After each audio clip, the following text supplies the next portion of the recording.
Shalom. We would like to start off by giving our honor and glory to BAHASHAM, YAHAWAH, BAHASHAM. I also want to give double honors to our elder bishops of Great Millstone Ruel, as well as peace and blessings, health and wellness to the house of David the elect. All right. We are the GMS Mississippi camp with our fellow beloved brother, Elder Lahab. All right, out of the GMS Chicago camp. Okay. All right, I got the elder brother Kazak behind me. All right, you know how we do. All right, today we're going into a live stream entitled Transition of Power, man. Transition of Power. All right, because this kingdom sucks, right? And we could talk about the downfall of this kingdom, how America's no fun no more. This is not the exciting. It's not the exciting 80s. It's not the exciting 90s. It's not the disco 70s. You know, it's not even the early 2000s vibe, man. All right, it's just dry as dead. You didn't feel nothing around Thanksgiving. You're not gonna feel anything around Christmas. It's just a big fucking tree. Somebody got a big tree lit up, right? But you know what's going on? All right, Esau's kingdom is going down, man. And the Most High is raising up the elect of the 12 tribes, man. And there's a reality to YAHAWAH BAHASHAM raising up the elect of the 12 tribes, man. That's right, bro. We're coming back into our rulership, man. Right. Anybody have a point to bring out? Nah, just scripture. All right, go ahead. This is 2nd Ezra chapter 6, verse 9. It says, "For Esau is the end of the world, and Jacob is the beginning of it that followeth." Yeah, and this is the end of Esau's world. You have to understand, from what the Renaissance period was Esau's world. All right, so the world has basically been infested with the mindset of a demon. All right, because you know when you get into demons, right? Demons infestation, they attract nets and bugs and flies and roaches and shit, right? Well, what did Esau bring to America? He brought roaches. He brought that German roach. He brought rats. All right, that's a sign that somebody with the presence of a demon was coming to America. Like he brought all those unclean, filthy animals. Yep, and the big one, like you're going into, bro, is that spiritual decay, that moral decay. Yeah. And that was, like I said, because that was just like a little small indicator. But that spiritual, man, the world declined when this man came into power. Endangered species, the climate messed up. Oh, it's the spirit. Because I was gonna mention that they said that it was like a second ice age, because madness that they say, but they said it was a second ice age around like the Renaissance period when this man came into power. The earth got colder. Yeah. A demon came into power, man. Yeah. That's another topic. A demon came into power, man. All right. Because he promoted something called Satanism. He might have called it science, enlightenment, but really it's Satanism, because what does Satanism do? It frees you to go off your lower nature. So we live in a lower nature kingdom, right? When you read about all the properties of the flesh, it's really your lower nature. But Esau embodies the mindset of your lower nature. And the byproducts of Esau is what? Devontae and Keisha. Lower nature byproducts of Cain. You are of your father the devil. All right? And that doesn't just mean a hood Jake, or just Jake in general. All right? Jake is wicked. 2/3 of our people are wicked, man. This is a kingdom of wickedness. All right, brother, had a precept. This is Genesis chapter 3, in verse 14. It says, "And the Lord Yahawah God said unto the serpent, Because thou hast done this, thou art cursed above all cattle and above every beast of the field. Yep. Upon thy belly shalt thou go, and dust shalt thou eat all the days of thy life." And what's the dust? It's that confusion. It's your philosophies that engender chaos. It engenders confusion. Look at America, man. You really got trans everything in America, man. All right? Like I said, women don't want to be women. Men don't want to be men. Women want to be men. And men want to be women. It's confusion. A woman is looked at strange if she gets married at 18, 19, 20. But being a whore is celebrated. Same thing with a man, you ain't talking to nobody wife. You ain't talking to nobody girl. Even certain females look at you like, damn, that's it. He asked me if I had a man. He said, oh, I said, yeah. He said, cool. Yeah. Walked off. And Jake will clown you, bro. Like, cause if you're not, joining in that adulterous conversation, if Jake in the break room or something like that, You know, you at the job. Jay talking about, you know, how they want to do what they got to do later. As far as them messing with another man, woman, and it's normalized. Or them messing with a chick, they got to do it on the job. You know, that shit normalized. But you ain't in that conversation. Or you pretty much want to, get off the scene, get away from them talking about that. You know, Jay look at this like, this nigga lame. Like, what's wrong with this nigga, And you know what? Our righteousness is condemned, but we don't want you niggas to like us. That's right. It's kind of uncomfortable sometimes. It's like awkward, like, okay, this is uncomfortable, but we don't want you niggas to like us. A lot of years in school, I wasn't really popular. But now I look back, like, I don't want you niggas to like me, man. We hate you niggas, man. Look at the things they like. Look at the things you like, man. Yeah. All right, then you niggas don't go out of that shit. That's really high school shit, man. Are you 30, 40, you ain't develop no fucking morals, nigga? In our world, not having morals is lame. We don't respect animals. Can you get to the song, I was a beast unto thee? So that's why a lot of you fucking niggas gonna die, man. Y'all are primitive, man. Yep. But you know what's the point? Low-hanging fruit likes other low-hanging fruit. Yep. That's right, bro. Lower nature is attracted to lower nature. And that's a fact. Low-hanging fruits, because in the way of our forefathers, all right, having morals was and you marry, and you know what? You in the world, right? You go into the store, married bitches trying to holler at you. Like, they implying, yeah, my husband on the road. What the fuck you telling me for? Goofy bitch. All right, but anyway, lower nature is attracted to lower nature. But in the ways of our forefather, integrity was held to a high standard. Go ahead, bro. Yeah, Psalm 73:22. So foolish was I, and ignorant.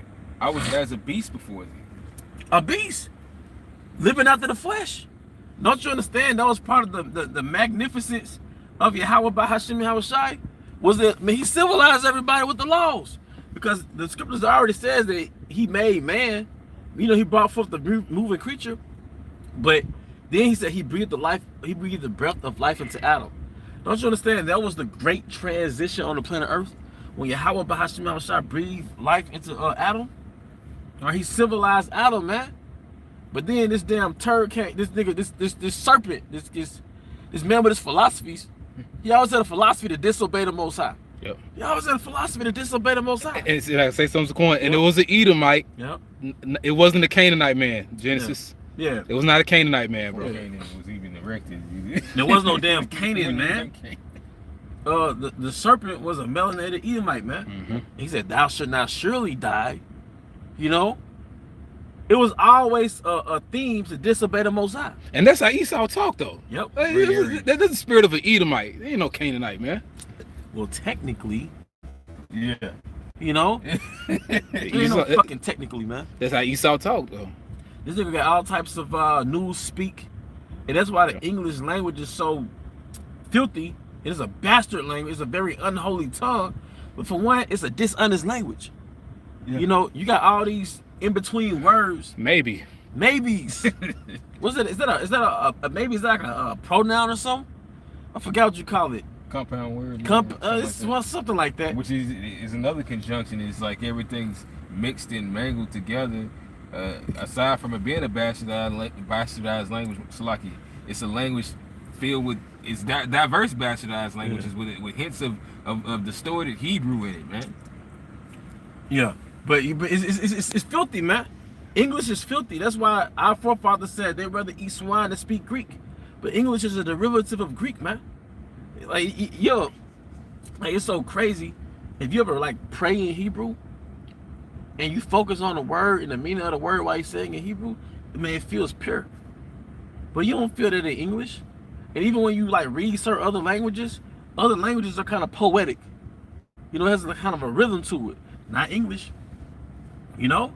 But the point is, man. And as you know, power that Tuzacoin, getting into certain languages, there's particular words it can't be translated, so to speak, or it's not the same when that's in the book of Sirach. Yep. But you really see that when you study other languages, because it has more meaning, or it's more pure, you said, when it's in that language, as opposed to making the effort to translate it, because it's gonna be different, man. Yeah. Yeah, come, bro. And but English doesn't have that force, bro.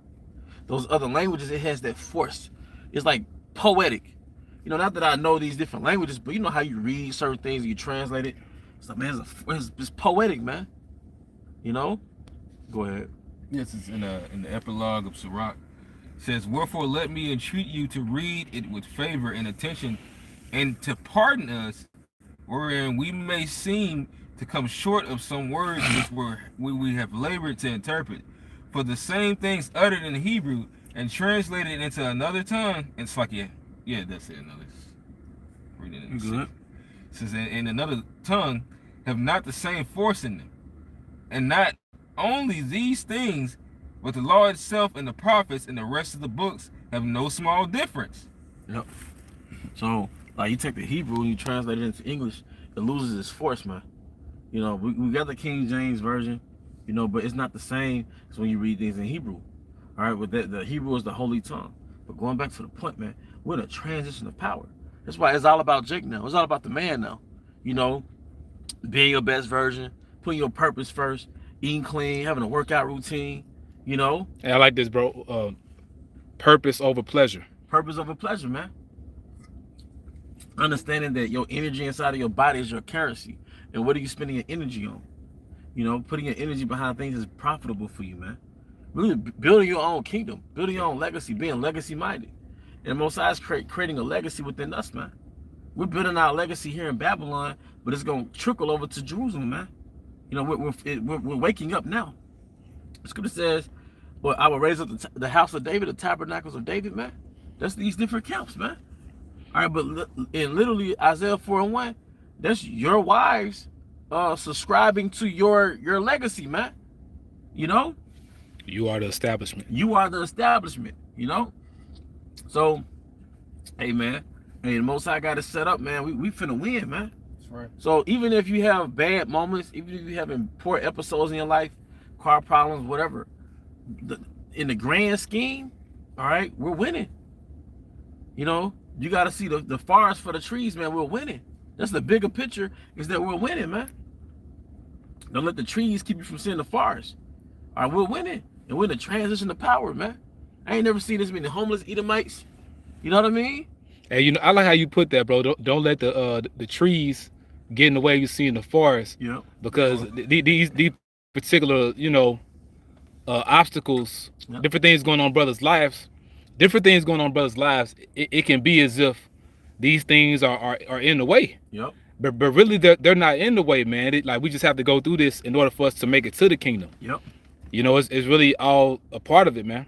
Yeah, because I'm sorry, go ahead. No, just like Apostle Paul said, you know, no matter what you go through, ultimately it's all for your sakes. It's for the sake of the elect, you know. Because even heart pain, even, you know, bad experiences, man, they forge you. Experiences forge your mind. We're being developed. And you're never the same after that. You're never the same, and it's what makes you, man. One of my favorite quotes from one of my go-to movies, the movie Alexander. He was in that cave talking to his dad, Philip of Macedonia. And Philip of Macedonia said, when I was young, my father threw me in battle prematurely. And he always really hated his father for that. But he was like, now that I'm older, I see why my father threw me in battle. He said, because kings aren't born, son. They're made through sufferings, through trials, through, that's what makes you, man. The Lord sculpting your spirit. He's sculpting your spirit. And in that process, it's painful, man. Because the name of the topic you gave it was transition of power.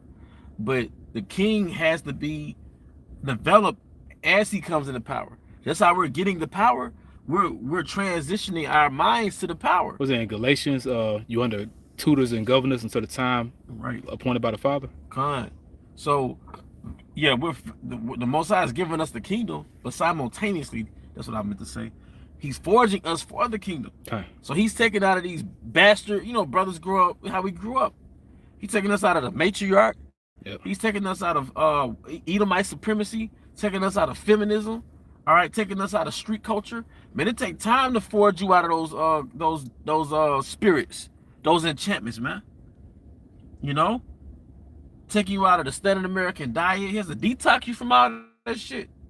You know, detox you from just that filthy black culture, man. Not so you can just be boring. He's grooming princes, man. Oh, that's another one, man. He's grooming princes. You know, brother, you know, you grow up with certain brothers you might have known before the truth.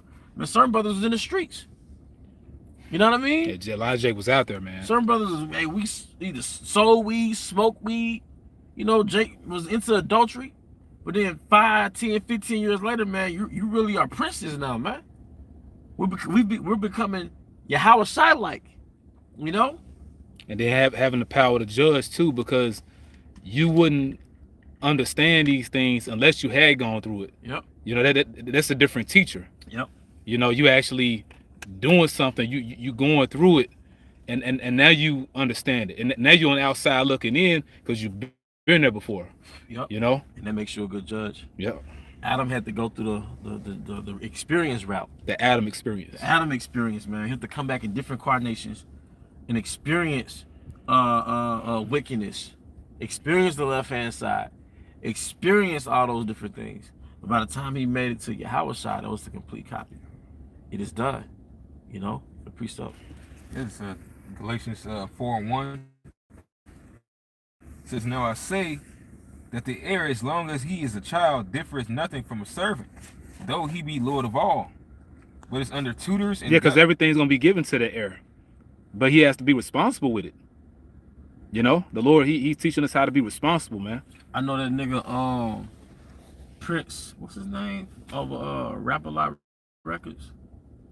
Jay Prince. Jay Prince. He was talking about his son in an interview. He said, you know, with his son, he knew he was going to inherit pretty much the business, but he started out his son working in all the subservient positions in the business as he grew up. So he had to sweep the floors, he had to do desk work, he had to do all those different things before he inherited the business. You know, you experience it, you ain't just giving orders out, you know? You've been to sweep like a barbershop, your dad's barbershop. What happens? He starts you off with sweeping the floors, you know? Then he might have you at the register after a while. Moab does that. And you don't understand it while you're going through it. You don't understand it while you're going through it. But you want to understand the kingdom that you're running. So we're no different from servants, man. We understand working jobs. Because these heathens, they're going to be working. You know, we understand affairs with women. We understand affairs with other, you know, networks with men. We understand temptation. We understand all that because we was in these bodies. You know? You got it. But it's under tutors and governors until the time appointed of the Father. Even so we, when we were children, were in bondage under the elements of the world, but when the fullness of the time was come, the Most High sent forth His Son, made of a woman under the law. So it's pretty much it. Yeah. So I mean, look, we're being groomed. We're being groomed, man. You know? And like I said, it really, every day we gotta really be in the scriptures. Because we say we kings, right? Well, it tells you in the law, if you set yourself up a king in Israel, his whole thing is really being devout. It ain't about multiplying women. It ain't about multiplying chariots. It's really being devout. Got to eat the roll. Got to eat the roll because a king is a judge. So you have to know the laws, and not just the laws. Hell, the prophets, the history. You have to know your world that you came from. So we're being groomed into this thing, man. You see? Understanding running dominions, understanding certain things, man. You know? Understanding what it means to rule, what it means to be a ruler, man. Because Esau that has that mindset in this, Esau thinks he's a ruler. You get around the average Edomite, he thinks that he's over you. He thinks I'm supposed to rule over this black man.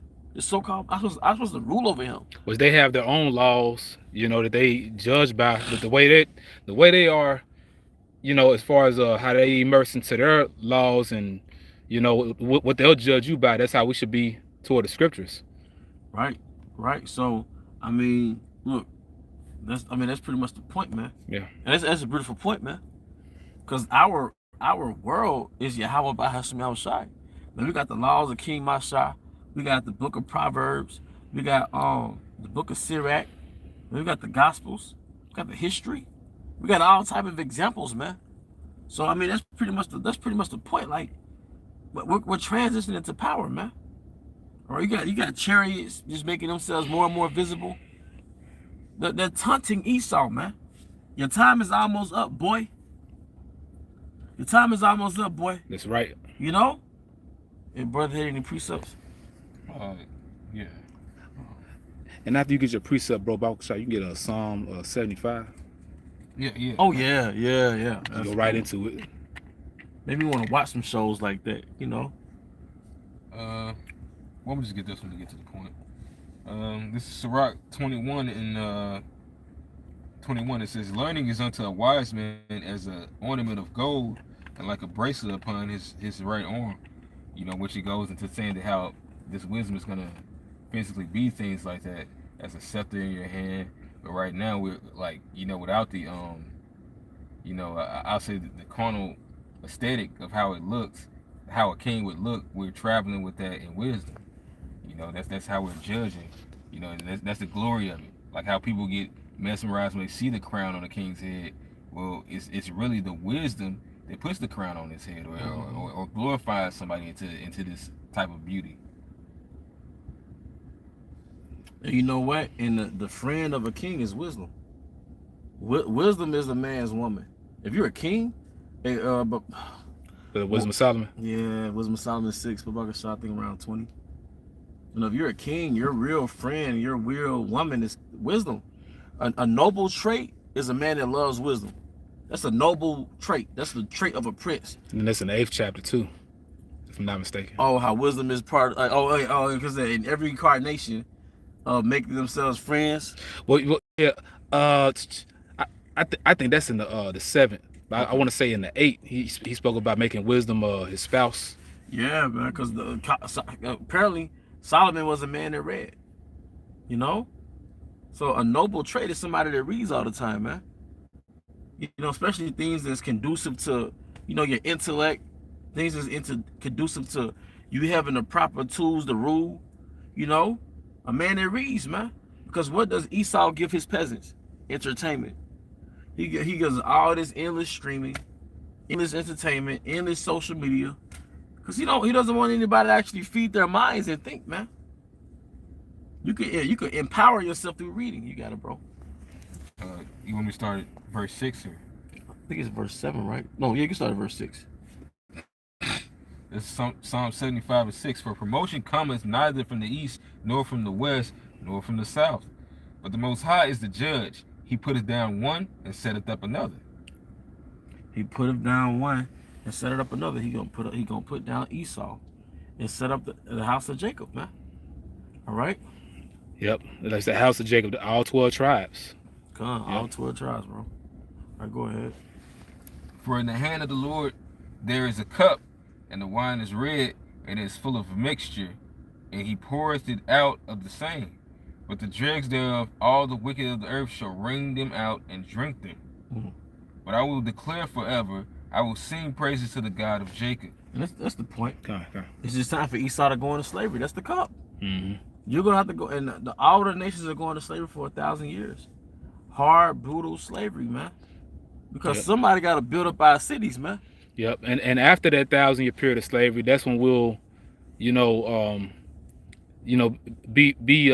you could say lenient to a degree to the other nations, but hey, you listen to cats like Zabak, he make it seem like it's gonna be the special class of heathen that's going to slavery, or they're gonna be doing particular things. Bro, all of them just going to slavery, bro. You know what I'm saying? Like, I speak about, all these, if you want to call them trick words or whatnot, just say they going to slavery. Like, we not complicating it, bro. All of them know. Ain't gonna be just like this special class of heathen. They all about to go through this hell we went through. The brother had read, in the hand of in the hand of the Lord is a cup. And he poureth out of the same thing that we went through. They all got to go through. Yeah, stop being so delicate with these damn heathens, man. Most I put an animal over us, man. Most I put Esau over us, man. The nigga wasn't delicate with us. Yep. All right. I say my delicate ones have gone rough ways. Yep. That's how they dealt with us. They treat us rough, man. Come on, man. We've gone there. And slavery was that rough way. Yep. You get that Wisdom of Solomon. We'll close it out on that. Con. Wisdom of Solomon 7? 6 and 20. Bring him to a kingdom. Yeah. Con. This is Wisdom of Solomon chapter 6 and verse 20. Therefore, the desire of wisdom bringeth to a kingdom. If your delight be then in thrones and scepters, O ye kings of the people, honor wisdom, that ye may reign forevermore. The desire of wisdom bringeth to a kingdom. Yep. All right, and it starts with wisdom. And the beginning of that transition of power is when the wisdom went out on the highways and the byways, starting with Elder Abba Bivens, 1969. That was wisdom. Yep. That was the beginning of power. The beginning of power was when we woke up. But you had mentioned earlier, bro, going back to Adam, the importance of that breath. Yeah. So we received it again, you know, in this time. Con. You know? Con. Get pie. But anybody that any closing statements? That's it, bro. All right, well, with that, we hope you were edified. Once again, we want to give out honor and glory to YAHAWAH, BAHASHAM, YAHAWASHI, BAHASHAM, THAWADAH. I also want to give double honors to our elder apostles and elder bishops of Great Millstone Ruel. Peace and blessings, something well to the house of David the elect. Abba, Abba, Shalom. Shalom.